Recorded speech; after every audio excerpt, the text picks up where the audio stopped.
Eh, Saat ini situasi memang sudah berubah. Kita bekerja nggak seperti zaman dahulu. Jadi memang integritas itu sudah merupakan betul-betul kebutuhan dari setiap organisasi untuk bisa betul-betul bisa bersih melayani.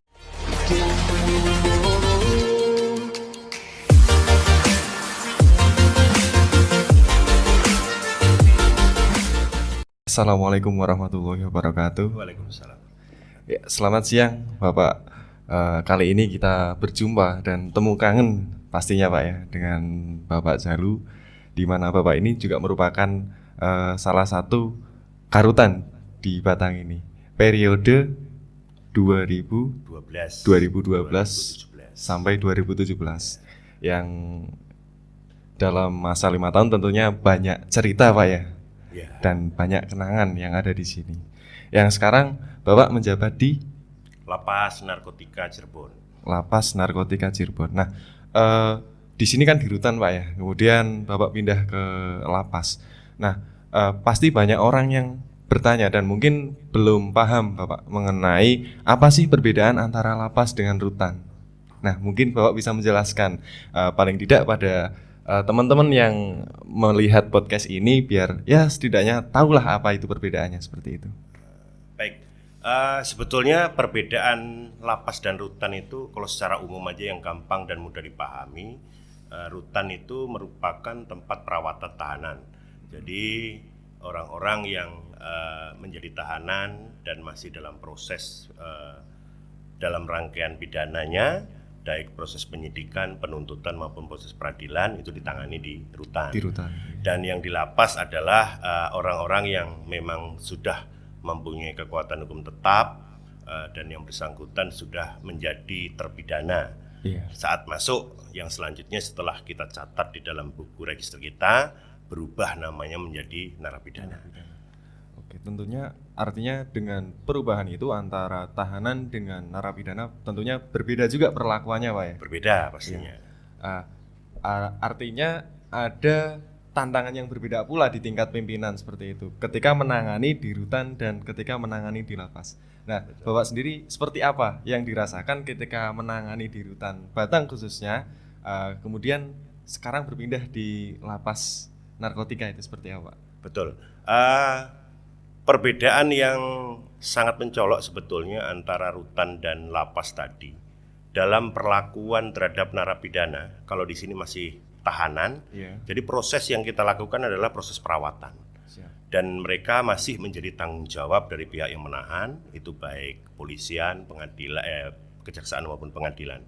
Sementara di lapas itu adalah merupakan proses pembinaan, dan itu merupakan proses panjang yang harus dilalui dia selama dia proses menjalani pidana dari masa pidana yang dia jalankan. Banyak hal perbedaan lagi. Kalau di lapas ini lebih kepada pembinaan yang artinya pembinaan di dalamnya ada pembinaan kepribadian, pembinaan kemandirian. Jadi kita betul-betul membentuk karakter mereka untuk pada saatnya nanti kita berikan bekal. Di saat nanti yang bersangkutan sudah kembali ke tengah-tengah masyarakat, dia sudah mempunyai bekal yang baik dengan harapan kita bersama sebetulnya lebih kepada agar yang bersangkutan nanti diterima oleh masyarakat, tidak mengulangi tidak pidana kembali, dan menjadi manusia yang berguna dan manusia yang bisa membangun bangsa ini. Amin. Tentunya itu harapan kami selaku petugas ya Pak. Betul, ya, betul. ke depan seperti itu. Oke, untuk teman-teman jadi bisa ya membedakan antara rutan dengan lapas dan fungsinya pun berbeda sebenarnya seperti itu. Oke Pak, untuk sedikit intermezzo, bagaimana sih tanggapan Bapak setelah ya berarti kurang lebih dari 2017 sampai sekarang 2020, Bapak main lagi ke sini? Iya. Suasana di sini seperti apa Pak? Tanggapan Bapak? Sebenarnya kami lebih melihat kepada proses, kan sekarang eranya era proses pembangunan zona integritas. Siap. Menuju WPK dan WPPM. Seluruh layanan yang ada, sebenarnya yang paling penting inti daripada WPK ini adalah total integritasnya petugasnya. Siap. Total integritas. Jadi memang WPK itu tidak bisa dibuat seakan-akan ada, seakan-akan tidak. Karena pembangunan zona integritas ini sebetulnya kalau zaman seperti sekarang ini bukan lagi sebagai suatu kewajiban, tapi sebetulnya sudah merupakan bagian kebutuhan organisasi. Agar organisasi itu betul-betul organisasi yang tepat fungsi, tepat sasaran, akan efektif, efisien, menuju pembangunan integritasnya pegawai sendiri, yang harapannya ke depan menjadi lapas atau rutan yang betul-betul melayani dan menuju pemerintahan yang baik atau good governance tadi. Nah, itu barangkali sekilas yang kami lihat dari rutan ini, betul-betul sepertinya memang betul-betul sudah siap betul untuk menuju ke zona integritas. Mudah-mudahan harapan kita nanti tahun ini pada saat desevaluasi dari tim penilai nasional TPN dalam hari ini Menpan RB, teman-teman di sini mampu, sebetulnya kriterianya mampu mempertanggungjawabkan apa yang sudah diperbuat selama ini. Mulai dari proses pencanangan awal, proses upload LKE, dari mulai penilaian dari TPI, dan selanjutnya mudah-mudahan nanti ada mystery shopper atau proses penilaian survei oleh BPS sampai terakhirnya nanti bisa mudah-mudahan betul-betul dipanggil untuk mempertahankan predikat BBK itu oleh Menpan RB. Itu aja sebenarnya. Artinya dari sekilas Bapak melihat ini sudah siap dan sudah layak, artinya Pak ya? Sudah siap dan sudah layak. Hanya saja memang ada beberapa hal kalau menurut kami memang harus ada betul-betul penambahan ya, penambahan. Sebetulnya yang paling penting yang akan selalu dipertanyakan oleh tim TPN ini salah satunya adalah SOP. Apakah kita udah betul-betul siap mempunyai SOP itu sendiri? SOP itu bukan hanya kaitannya dengan SOP yang sudah dibuat oleh Dirjen Pas, namun SOP itu harus dibuat oleh kita sendiri, disesuaikan dengan kebutuhan dan situasi yang ada di sini.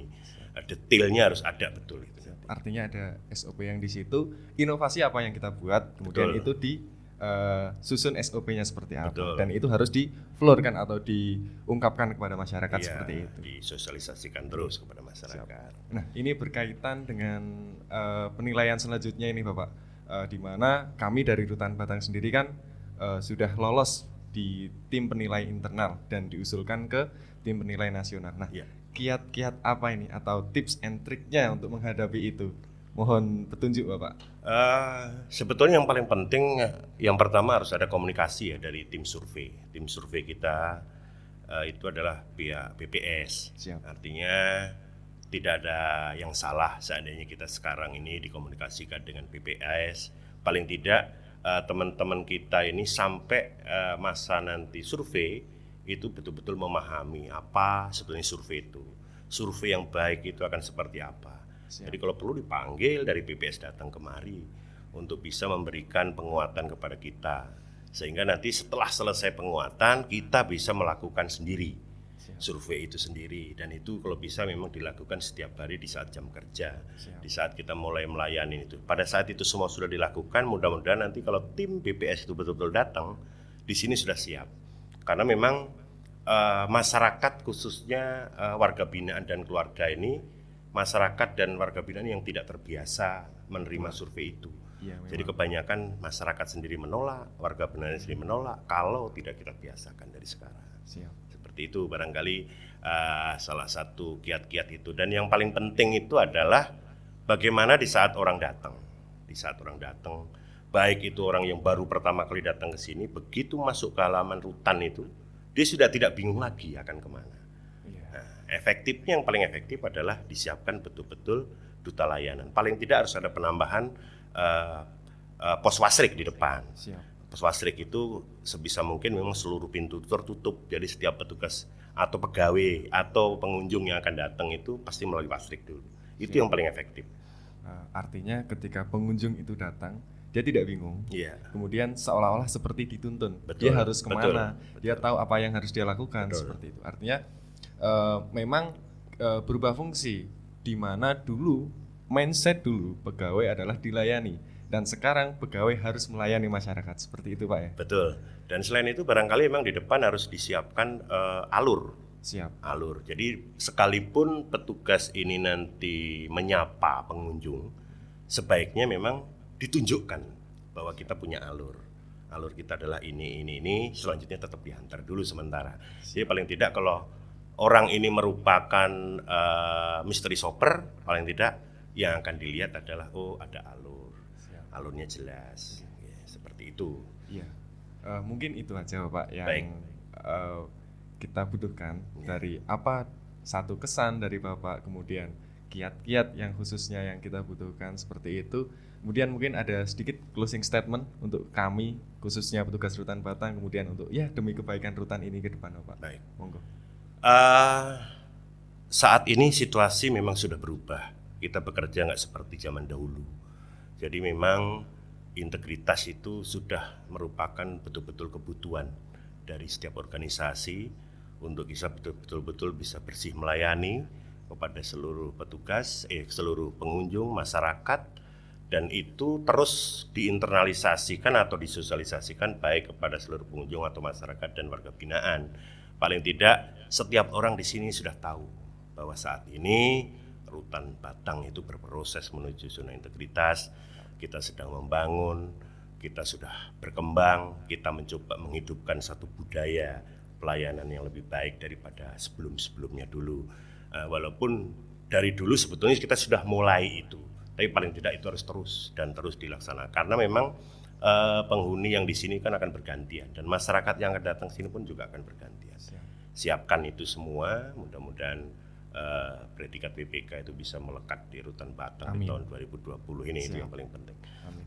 Ya mungkin seperti itu Pak ya. Baik. Untuk sesi podcast yang ini dengan Bapak Jalu, di mana Bapak Jalu ini merupakan Karutan Batang tahun 2012 sampai dengan tahun 2017. Ya mungkin untuk teman-teman silahkan untuk like, subscribe, and mungkin share agar sedikit dari apa yang kita bicarakan ini ada ilmu pengetahuan untuk teman-teman di luar. Mungkin itu saja Bapak. Terima kasih. Selamat siang. Selamat siang.